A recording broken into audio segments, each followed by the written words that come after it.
Salut à tous, aujourd'hui on se retrouve pour l'épisode 79 de l'After Zap Image. On va débuter avec une déclaration du coach, le nouveau coach, le français Claude Puel, un coach de Leicester City. Il nous fait une déclaration sur Ben Arfa, il nous dit « Je trouve Athènes très affûté et malgré la situation difficile dans laquelle il est, je l'ai trouvé bien dans ses baskets. Le club qui aura l'opportunité d'avoir Athènes fera une bonne affaire, je pense. » Ça c'est son avis. Moi je pense que quand même il y a très peu de clubs qui vont vouloir proposer quelque chose à Athènes Ben Arfa, étant donné qu'il va sortir quand même de 2 saisons très compliquées avec le Paris Saint-Germain où il aura très peu joué. Ça me semble difficile qu'un club, on va dire, de grand standing puisse proposer quelque chose à Hatem Ben Arfa. C'est dommage parce que voilà, tout le monde connaît le talent qu'a Hatem Ben Arfa, un talent déjà individuel et une capacité technique hors du commun. Voilà, c'est un joueur qui est très doué. Je pense qu'il a un petit peu gâché sa carrière en n'étant pas parti cet été du côté du Paris Saint-Germain. Il a bien vu que la première année, on lui a laissé que très peu de temps de jeu. Et voilà, cette année, c'est encore pire avec Unai Emery. Il n'a aucun temps de jeu, il est presque jamais même dans le groupe du Paris Saint-Germain. Donc c'est vraiment dommage pour Hatem Ben Arfa. C'est un joueur qui mériterait quand même d'avoir au moins du temps de jeu. C'est un très bon joueur, je pense, de Ligue 1. J'espère qu'il pourra retrouver un bon club l'année prochaine, mais j'en suis pas tout à fait sûr. Ensuite, on voit une déclaration de Benjamin Pavard. Il nous dit « Je suis très heureux, le groupe m'a bien accueilli. J'ai joué mon football et l'ambiance était très bonne dans le vestiaire. » Voilà, petite déclaration après son premier match avec l'équipe de France de vendredi déjà face au Pays de Galles. Il a eu aussi un petit peu de temps de jeu face à l'Allemagne. J'aurais aimé le voir un petit peu plus quand même face à l'Allemagne ou face au Pays de Galles, le voir en tant que titulaire. Malheureusement, Didier Deschamps a eu des choix encore un petit peu spéciaux pour moi. De ne pas faire jouer par exemple aussi Nabil Fekir pendant tout le match face à l'Allemagne. C'est quand même assez décevant. Je pense qu'il fallait essayer au moins Nabil Fekir sur un des 2 matchs. On l'a vu que très peu sur le terrain, Nabil Fekir, donc c'est dommage. Je pense qu'il aurait pu quand même bénéficier de ces 2 matchs amicaux, notamment quand même celui du Pays de Galles, pour tenter pas mal de choses, Didier Deschamps. Ensuite, une petite déclaration de Blaise Matuidi. Il nous dit « Bien sûr, on peut toujours faire mieux, mais nous avons montré ce soir qu'il faudra compter sur nous au mondial. » C'était après le match face à la sélection allemande. Alors, moi, je suis sûr qu'il va falloir compter avec l'équipe de France pour le mondial, mais j'attends toujours qu'on trouve beaucoup plus d'automatisme que ça. C'est vrai que j'ai été agréablement surpris par le match des Bleus face à l'Allemagne. J'ai trouvé pas mal de choses intéressantes, de nombreuses séquences offensives qui étaient vraiment superbes à voir. Très bon apport aussi d'Anthony Martial, donc vraiment satisfait du match de l'équipe de France. Bien sûr, j'attends encore plus et j'espère qu'on pourra aller très loin au mondial, même si je pense qu'il y a des nations qui sont quand même en avance par rapport à nous. Ensuite, on voit une déclaration de Christophe Dugarry. Il nous dit « J'ai l'impression que l'équipe de France actuelle a plus de talent intrinsèque qu'on en avait nous en 1998. Attention quand même, là on parle d'une équipe qui a été championne du monde en 98. Alors bon, Dugarry il était dans le groupe, donc il a certainement plus de connaissances que moi sur la question. Mais il me semble que peut-être techniquement à l'heure actuelle l'équipe de France est meilleure qu'en 98. Mais bon, il y a pas mal de choses. En 98 c'était une équipe vraiment assez solide dans le milieu de terrain. Défensivement aussi c'était très solide, très athlétique. Peut-être aussi tactiquement c'était peut-être un peu plus intéressant aussi en 98. Donc voilà, chaque période a un petit peu ses qualités et ses défauts. Et il me semble que voilà, techniquement je pense que l'équipe de France actuelle a vraiment de très beaux jours devant elle. Ensuite on voit une petite info qui concerne Kevin Trapp, le gardien du Paris Saint-Germain, qui a joué face à la France mardi avec la sélection allemande. Il a joué plus de minutes contre ses coéquipiers français du PSG, Kimpembe, Kurzawa, Mbappé et Rabiot, qu'avec eux, toute compétition confondue. Voilà, il a un petit peu de mal au Paris Saint-Germain, étant donné que Unai Emery a pris sa décision. Ça sera cette année normalement Alphonse Areola, à moins qu'il y ait un revirement de situation. Ça sera Alphonse Areola qui gardera les cages parisiennes lors des grands rendez-vous, et même en Ligue 1 il garde les cages parisiennes. Donc Kevin Trapp il est abonné au banc de touche du côté du Paris Saint-Germain. Ensuite on voit donc que Christophe Galtier ne serait pas contre un retour à Saint-Etienne. Il aurait échangé hier avec Dominique Rocheteau en demandant des exigences et des restructurations en interne. Lui qui a quitté le club il y a maintenant 5 ou 6 mois de Saint-Etienne. Un peu bizarre, voilà, ils ont essayé de faire venir un nouveau coach, ça s'est pas très bien passé avec Oscar Garcia, qui avait, voilà, il avait un projet de jeu un petit peu atypique et ça n'a pas plu à Saint-Etienne. Et en plus de ça, il y a eu vraiment une mésentente entre Oscar Garcia et les dirigeants de l'association sportive Saint-Etienne. Donc pourquoi pas un retour de quelqu'un qui connaît le club comme Christophe Galtier, mais bon, je sais pas si c'est la bonne solution parce que voilà, et lui-même, Christophe Galtier, il est parti parce qu'il en avait marre de Saint-Etienne. Alors est-ce qu'il va vouloir revenir après 5 ou 6 mois? Je n'en suis pas sûr, on va voir ça dans les prochains jours.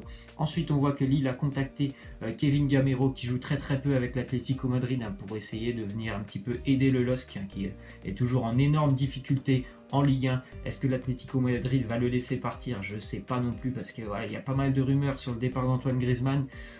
Diego Costa il va seulement arriver au mois de janvier, donc Kevin Gamero, même s'il est remplaçant, c'est toujours un joueur on va dire important pour l'Atlético, ils peuvent compter sur lui, au moins ils ont un deuxième attaquant en tant que remplaçant, donc je ne sais pas si le LOSC va pouvoir recruter Kevin Gamero. Ensuite on voit une petite déclaration de Jordan Amavi, il nous dit tout le monde met le Paris Saint-Germain à part, je ne raisonne pas ainsi, je pense que nous avons les armes pour rivaliser avec n'importe quel adversaire en Ligue 1. Bon, je pense que sur un match, comme l'a fait l'Olympique de Marseille au Vélodrome face au PSG, 2 buts partout, ils sont capables de rivaliser, mais c'est sur l'ensemble de la saison qu'il faut rivaliser avec le Paris Saint-Germain. Sur les 36 autres journées, à part les 2 classicos, voilà, je pense que là par contre Marseille n'est pas capable de rivaliser sur 36 journées avec le Paris Saint-Germain. Voilà, ils sont capables sur un match, mais après, voilà, sur la durée de toute une saison, je ne pense pas que Marseille puisse rivaliser avec le Paris Saint-Germain ou même avec Monaco. Donc c'est encore une fois, pour moi, je trouve que Jordan Amavi, c'est un petit peu emballé. Ensuite, on voit une petite déclaration d'Arsène Wenger. Il nous dit Manchester City est une belle équipe, mais qui n'est pas inarrêtable. Je ne vais pas dire qu'ils n'ont pas une belle équipe, mais on peut les battre. Je ne sais pas si Arsenal à l'heure actuelle est capable de battre Manchester City. D'ailleurs, ça s'est vu, il y avait un niveau et une classe d'écart lors du match entre City et Arsenal. C'était, il me semble, il y a 3 semaines, un mois. Victoire de City, il me semble, c'était 3 buts à 1. Voilà, Arsenal n'avait pas existé pendant ce match. C'est très compliqué pour Arsenal en première ligue. J'espère pour eux qu'ils vont être capables de rejoindre la Ligue des Champions. Ça me semble encore une fois très compliqué étant donné les grosses écuries qu'il y a devant. Je pense que ça va être une deuxième année consécutive sans Ligue des Champions pour tous les supporters d'Arsenal. Parce que voilà, il y a des équipes qui sont beaucoup mieux armées qu'Arsenal en première ligue. Ensuite, on voit une info transfert. Donc Manchester United, la Juve et le PSG s'intéressent à Danny Rose. Danny Rose, le joueur de latéral gauche de Tottenham, qui vit un début de saison assez compliqué. Il a été longuement blessé, Danny Rose. Il fait son retour un petit peu plus maintenant avec Tottenham. Il a participé aussi au match avec la sélection anglaise. Moi, je serais assez intéressé pour qu'il vienne du côté du Paris Saint-Germain, parce que moi, je ne suis pas fan de Layvin Kurzawa. Après, il y a aussi pas mal de... Par exemple, Manchester United me semble aussi. Ils n'ont pas non plus des latéraux super excellents. S'ils utilisent, il me semble, Young ou Phil Jones, plutôt en défenseur central, je ne sais pas si c'est top. En tout cas, j'aimerais bien voir Danny Rose du côté du Paris Saint-Germain. Ensuite, on voit les raisons qui poussent Cristiano Ronaldo à vouloir quitter le Real Madrid. Ces raisons, elles sont toutes simples. Déjà, il n'a pas apprécié cet été que le Real Madrid s'intéresse ouvertement à Kylian Mbappé pour le remplacer. En plus de ça, il est moins bien payé que Neymar et Lionel Messi. Je crois qu'il y a presque 10 millions d'écart entre les deux. Il aimerait redevenir le joueur le mieux payé au monde. Et aussi le Real Madrid qui s'intéresse à Neymar depuis quelques semaines, ça l'agace un petit peu. Donc pour toutes ces raisons, Cristiano Ronaldo, il aimerait quitter le Real Madrid dès l'année prochaine. En plus de ça, en ce moment, il y a pas mal de tensions au sein du groupe du Real Madrid, notamment entre lui et Sergio Ramos. Ensuite, on voit une déclaration d'Antoine Griezmann. Il nous dit « Je ne suis pas préoccupé, je suis heureux de mon jeu. Ensuite, le ballon va finir par rentrer. » Voilà, je pense que déjà le match avec l'équipe de France, ça va lui faire du bien. Il a réussi à marquer, ça fait maintenant 7 matchs. C'est la plus longue période qu'il n'a pas marqué à l'Atlético Madrid. Voilà, il n'est pas aidé parce que son équipe, elle va pas très bien aussi du côté de l'Atlético. Il joue extrêmement défensif, mais voilà, c'est le style de jeu de l'Atlético Madrid. Il est habitué à ça, à un style de jeu défensif, Antoine Griezmann. Donc j'espère, parce que samedi, match important pour l'Atlético face au Real, j'espère qu'il va pouvoir aider l'Atlético à remporter ce derby. Ensuite, on voit une petite déclaration de Diego Maradona qui souhaite revenir du côté de la sélection argentine. Il a posté d'ailleurs un petit bilan avec tous les sélectionneurs argentins et le pourcentage de victoire. Donc le meilleur, bien sûr, et s'il l'a posté, c'est que c'est lui, Diego Maradona, avec 75% de victoire. Mais moi, je me rappelle de Maradona qui était sélectionneur en 2010 avec l'Argentine, un fiasco total à la Coupe du Monde. Donc je ne suis pas sûr que ce soit un très bon tacticien, Diego Maradona. Il me semble que le tacticien qui est à l'heure actuelle, Jorge Sampaoli, il va certainement trouver plus de solutions que Diego Maradona. C'était un certain très bon joueur à Maradona, mais je pense qu'en sélectionneur, c'est pas tout à fait ça. Ensuite, on voit maintenant le résultat des féminines. Le Montpellier Hérault s'est imposé 6-0 face à Brescia et se qualifie pour les quarts de finale de la Ligue des Champions. C'est pareil pour l'Olympique Lyonnais qui s'est imposé 9-0 face à une équipe kazakh. Donc bravo aux Lyonnaises et aux Montpelliéraines, 2 clubs français déjà qualifiés pour les quarts de finale de la Ligue des Champions féminines. Bravo à elles. Ensuite, on voit une petite image de l'écran gigantesque du stade de Krasnodar. C'est un stade qui accueillera notamment des matchs de la Coupe du Monde en Russie en 2018. Donc vous voyez sur l'image le stade, voilà. Enfin, l'écran, il fait tout le tour du stade. Il est juste au-dessus des tribunes. C'est assez incroyable de voir ce genre de stade et ce genre d'écran. C'est la première fois que je vois ça et c'est vraiment magnifique parce que l'écran, il fait la globalité du terrain tout autour. Et on va terminer donc avec la petite question de fin. Donc vous voyez, il y a deux joueurs. Il y a Eden Hazard et Kevin De Bruyne. Donc pour moi, c'est tout simple. La petite question, quel est le joueur que vous préférez? Bon, je sais très bien qu'ils ne jouent pas au même poste, ils n'ont pas vraiment le même registre de jeu. Quel est le joueur que vous préférez, vous?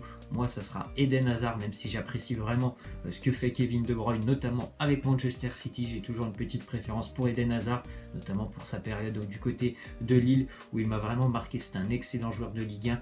Ça sera plutôt Eden Hazard. Voilà, c'est la fin de cet After Zappy Match. J'espère que ça vous aura plu. N'hésitez pas à lâcher des likes, à vous abonner. Moi, je vous laisse et je vous dis à la prochaine. Ciao!